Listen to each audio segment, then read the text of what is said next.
Say hi, Krista.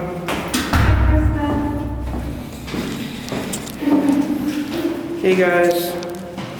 So it might be a little bit shaky, the quality right now, because I'm walking, but I'll tell you the story later. But in short, I've been looking for a better vlogging camera, and it's odd because I'm kind of downgrading my camera, but for the situation of vlogging, I think it's better what I'm doing. So I'll explain more later, but right now I'm vlogging on this camera to then get the other camera, and I'll talk about it later. I know I sound super confusing, but let's go grab the other camera. Hey guys, what's up? I look disappointed for a reason. So here's my story. I was vlogging a long time ago, and my favorite camera was the Canon G7X. I had been using that for like 3 years. I bought it, and I bought a warranty, and it fell, and I went back to where I bought it, and they gave me a credit. So this was 3 years later, and they had came out with the Canon A6400.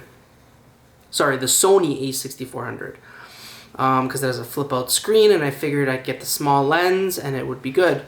Well, that's what I've been using recently, and it is a great camera. But it's just really shaky. Like, if you notice when you pick it up, you'll notice, like, while I'm just walking around and moving, you see how shaky it is? I really don't like that. It's been bothering me, and I know maybe I'm just being picky. I don't know what you guys think, but unless you're gonna use the big lens, because I do have some big lenses, the kit lens that it comes with, it's not that great, and the quality doesn't look that much better than the G7X. The G7X you can keep in your pocket. To make a long story short, I found somebody online that was selling it for a good price. So I talked with him last night. I said I would be willing to meet up with you tomorrow. I just ended up selling 2 pairs of shoes, and the 2 pairs of shoes that I sold ended up being the amount that I needed for the camera, so it was perfect. So I was talking to the guy all night, and then he said, yep, tomorrow. So today came. He said, hey man, I just woke up. You can come whenever you want. I drove there. It was about half an hour drive to get there. I drive there, and it's this really sketchy looking area. It just gave me a bad vibe.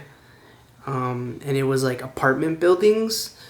So I get there, I text him, I say, hey, I'm in the car, I'm in a white car, and I'm in the parking lot. He said, okay, come into the lobby. That was a little bit weird, but I guess sometimes people want you to come in the lobby. When I make people come to my place, I make them come in the lobby. But it's a small little lobby, like it's an apartment, so it wasn't like a full nice lobby with cameras and everything. It was just like a door and a glass area where you stand, and then the elevators.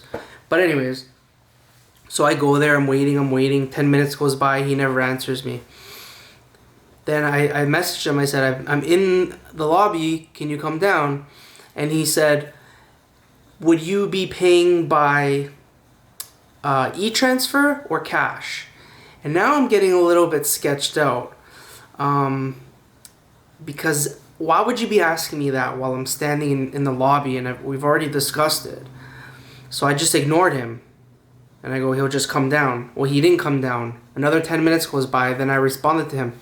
I'm not sure I said, because I don't want him to know that I have $500 cash on me, right? Just in case, you know, maybe I am paying e-transfer. So anyways, I kept waiting, and I told him, will you be down soon? I just ignored his question. And then he said, are you paying by e-transfer? And I said, I'm not sure. I'll let you know when you come down. And then he said, why do you need to know when I come down? And then I'm like, this is getting sketchy. It doesn't seem right. And to be honest, I don't want to be rude, but the area just wasn't a good area. And I saw some people, like a guy in a tent, like in the parking lot, and I just felt a bad feeling. And then he said, "Sorry, I'm just trying to be safe." And I felt a little bit better when he said that. I just want to know if you have cash or not, because I've ran into problems. I said, "Okay, here's the cash." I took a picture of me holding the cash in the lobby, saying, "I'm here." He said, he kept asking me, "Are you waiting in the lobby?" I said, "Yes." And then I was kind of getting sketched out, so I walked back to my car because I didn't want to just stand in the lobby. Like, maybe he could jump me in the lobby or do something, and he was planning something. I don't know. So I went beside my car and I said, "I'll wait here. I feel a little bit safer." And then he kept messaging me, "You should go in the lobby. It's cold out. You can check out the camera better if you're inside." And it just seemed so sketchy. And I said, "Are you coming out?" And he said, "Well, are you in the lobby?" And he wouldn't come down. And I said, "You know what? I don't trust you. You're a scammer. You're a bad guy. I'm gonna give you 5 minutes. If you come down, you come down. If you don't, I'm leaving." He didn't come down. He just said, "Well, you should really be in the lobby." I said, "I am in the lobby. I'm waiting." I went back to the lobby again, and he didn't come. So I told him, "You're a scammer." I said, "Thank you for wasting my time.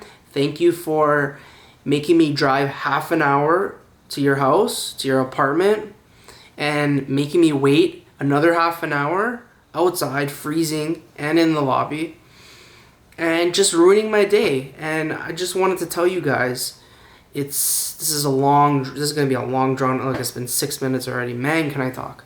But I just want to say,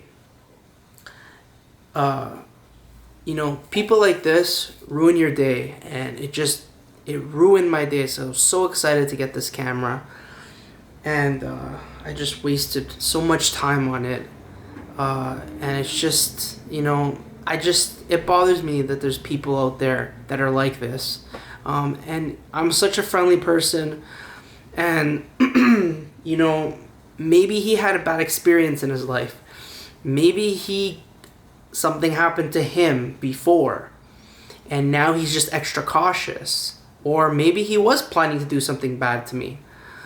But this is just a little story to tell you that, you see, if something happens to you, you can't always use that as an excuse and think everybody's going to be like that. Everybody's out to get you.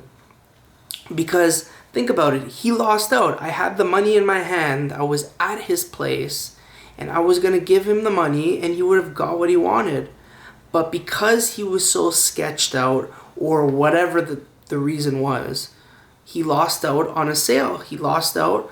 And you know what? Maybe the next guy that comes that pretends and says, "Oh, I'm in the lobby. Yes, I'm paying with this. Yes, blah, blah, blah," and it answers how he wants. Maybe that guy is a bad guy, So just always be open, and never think that because something happened in the past, it's going to happen again. Because most likely it will not happen again. And most likely, if it's meant to happen, it will happen. So you just got to be cautious where you can, and just be positive. Because when you are too cautious about things, you lose out. I mean, he would have met me, and I'm a pretty cool guy, you know what I mean? Like, I don't think you could get a friendlier, nicer person to sell something to than me. But he lost out, and now maybe he'll sell it to someone who is a bad person. You never know. So I don't know what I'm gonna do. I don't know if I'm gonna look for another one online, or if I'm gonna just keep using this camera. This camera is amazing when it's just standing here, but it is what it is. I just want to tell you guys right now, while I'm still in the mood of being, mad. What happened? And on to go. I think tonight I'm gonna be building this crib with Krista. So yeah, stay tuned for that in a bit. Hopefully this wasn't too long and you guys watched it all. Appreciate you guys, and take it as a lesson. If something bad happens once, don't let it get to you, because you could be doing more harm by being too cautious, you know? Thanks, guys.